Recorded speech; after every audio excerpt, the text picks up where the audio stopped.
புறாக்களுக்கு உணவளிக்கும் இடம் மகாராஷ்டிராவில் கிட்டத்தட்ட 51 இடம் இருந்தது. அந்த 51 இடத்தையும் க்ளோஸ் பண்ணிடுறாங்க. ஏன்னா இந்த புறாக்களால் அந்த புறாக்கள் எங்கே கூடுதோ அந்த இடங்களில் இருக்கக்கூடிய மக்களுக்கு நுரையீரலில் பாதிப்பு ஏற்படுகின்றது பெரிய அளவில். அதுலேயும் குறிப்பாக ஹைப்பர் சென்சிட்டிவ் நிமோனியா அப்படின்ற ஒரு இஷ்யூ ரொம்ப பெரிய லெவலில் அதிகரிச்சிருக்கு.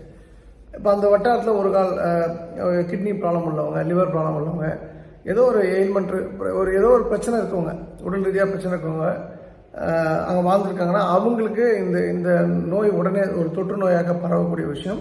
இது புறாக்களோட சம்மந்தப்பட்டது. ஸோ தயவுசெய்து புறாக்களுக்கு உணவு கொடுத்து உங்கள் உடம்பை புண்ணாக்கி கொள்ளாதீர்கள். அது புறா வர்றது வீட்டில் தங்குவது என்னை பொறுத்த வரைக்கும் ஒரு தர்த்தம் தான். தங்கிறதுக்கும் இடம் கொடுக்காதீங்க, புறாவையும் வளர்க்காதீங்க. ஏற்கனவே நடிகை மீனாவோட கணவர் இருந்ததான் நமக்கு ஒரு தகவல் உண்டு.